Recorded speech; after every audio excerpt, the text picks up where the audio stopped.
sommes de retour sur le plateau de TV Finance pour cette édition du 11 novembre 2022. Merci beaucoup si vous nous rejoignez à l'instant. Et juste avant de retrouver Eric Galliec et son point stratégique hebdomadaire, on va faire un rapide détour par la Bourse de Paris.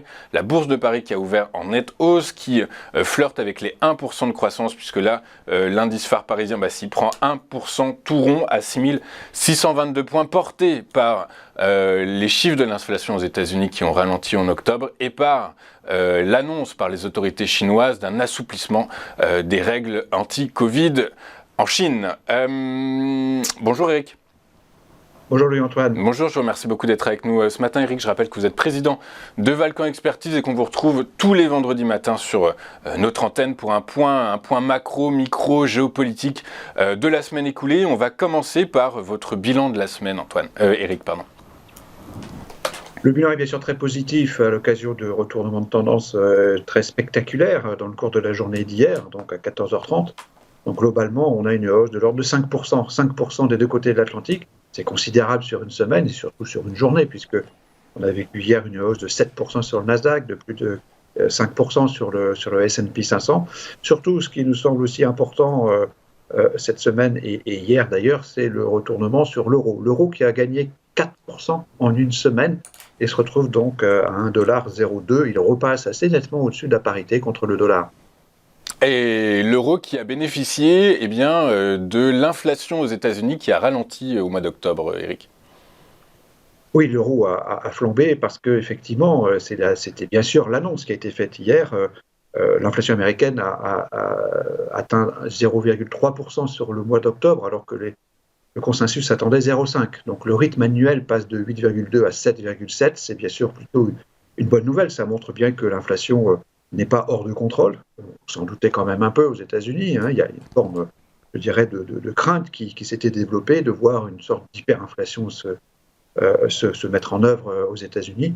On a donc un début de baisse du taux d'inflation qui n'était pas en soi une surprise, on le savait, on le sait. Le problème, ce n'est pas les 8 ou 10% d'inflation qu'on a ici ou là, c'est l'atterrissage de l'inflation. C'est cet atterrissage que l'on voit autour de 3 à 5%, ce qui constitue néanmoins donc le retour d'une forme d'inflation. En tout cas, la nouvelle hier a surpris positivement le marché. Ce qui compte, c'est l'écart à l'anticipation, comme dans beaucoup de cas.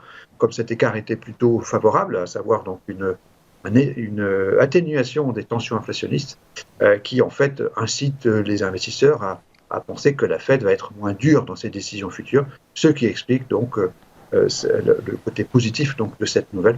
Plus un donc bien sûr pour cette nouvelle dans le chapitre monétaire de l'actualité. Ok, très clair. On va poursuivre avec l'activité en Europe, Eric.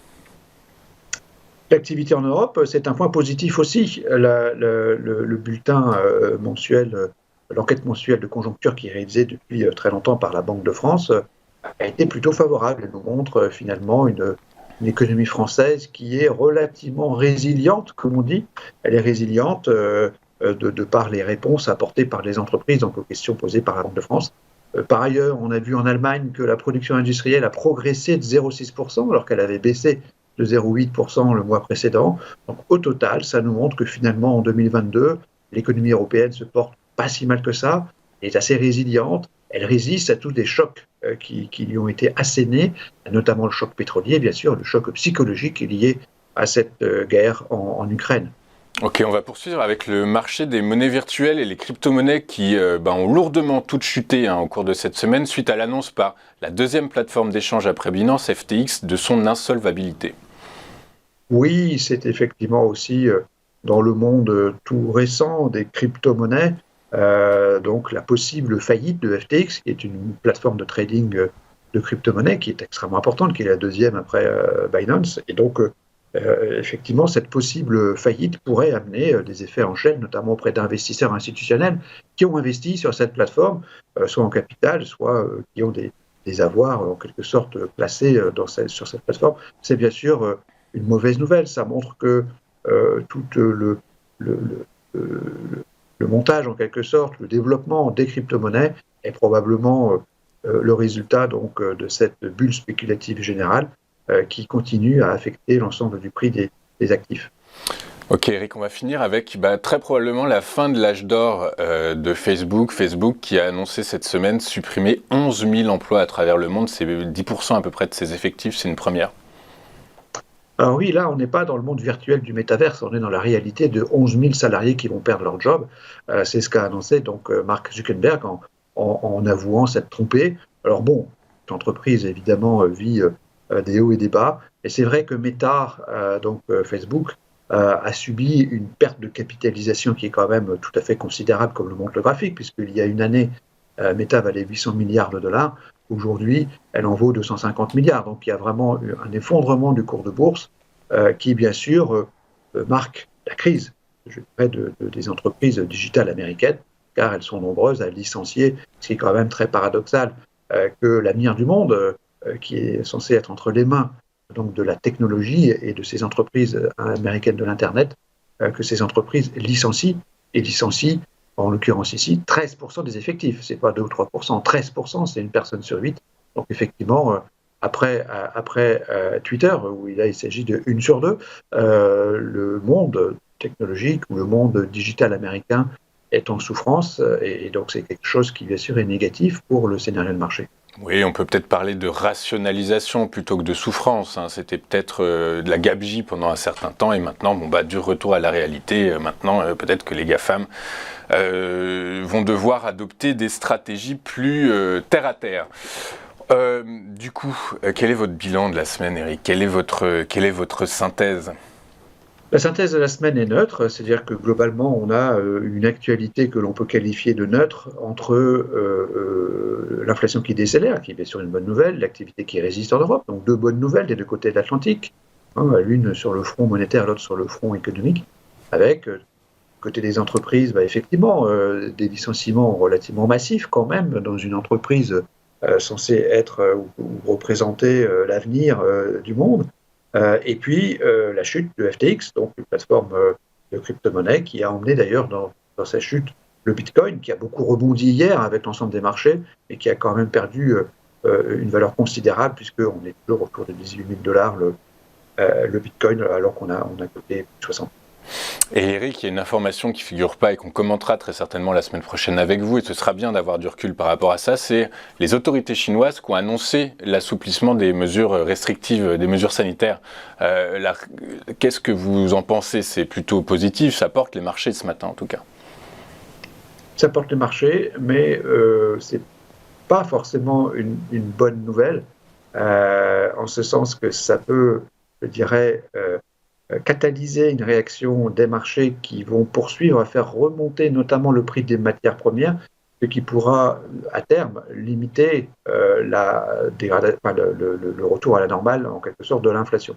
Donc par ailleurs, les problèmes de logistique sont beaucoup plus limités aujourd'hui, c'est-à-dire que quasiment plus de gros problèmes de logistique avec la Chine, hein, pour les entreprises européennes. Donc au total, évidemment, on se satisfera que la pandémie soit contrôlée en Chine et que donc il y ait des annonces de déconfinement, mais globalement, on ne considère pas que ce soit une nouvelle extrêmement positive. Le marché va considérer que c'est très positif. Rappelons-le, ce qui est plus négatif et qu'on commente moins, c'est notamment les mesures américaines qui ont été prises contre la Chine, et donc la guerre commerciale qui est toujours réelle entre la Chine et les États-Unis, notamment sur les semi-conducteurs. Donc c'est vrai que tout ceci doit être relativisé. Je ne suis pas forcément certain que la Chine soit un paramètre très positif aujourd'hui pour les marchés. Ok, très clair, vous avez raison Eric. Suite à cette annonce, les cours du pétrole ont bondi de près de 3%. On verra ça juste après dans notre point bourse, mais effectivement, l'impact a été immédiat sur les cours du baril de pétrole. Quelles sont vos recommandations? Quelle est votre recommandation, Eric? Alors nous, on est un peu à l'envers, on est carrément à l'envers, puisque les cours viennent de bondir d'une façon phénoménale, un peu comme entre le 5 juillet et le 20 août. Donc on continue de progresser dans un feu d'artifice, hein, où on croit qu'on peut parler de feu d'artifice, puisqu'on a à la fois finalement une hausse du cours des actions en euros et une appréciation de l'euro, c'est-à-dire qu'on a eu en dollars, le CAC 40 a progressé de plus de 20% depuis le début du mois d'octobre. En dollars, le CAC 40 a progressé de plus de 20%. Nous, on considère que c'est tout à fait excessif. On considère que la valeur des actions baissait dans le cadre de la crise de cette année 2022, qu'il est totalement invraisemblable d'avoir des prix de bourse qui aujourd'hui reviennent au niveau d'avant la crise ukrainienne. Donc les actions ne prennent en compte ni la crise énergétique, donc la hausse des prix de l'énergie, donc le choc pétrolier qu'on vit depuis 9 mois, ni le choc obligataire qui est considérable, même si les taux ont baissé évidemment hier avec cette annonce de l'inflation, mais rappelons-le, nous sommes toujours dans le cadre de la plus forte hausse des taux jamais observée sur le 10 ans français, par exemple, et de la plus grosse perte de valorisation, une grosse perte de valeur des actifs obligataires depuis finalement que le monde existe, si on peut parler ainsi, en tout cas depuis le début de la statistique.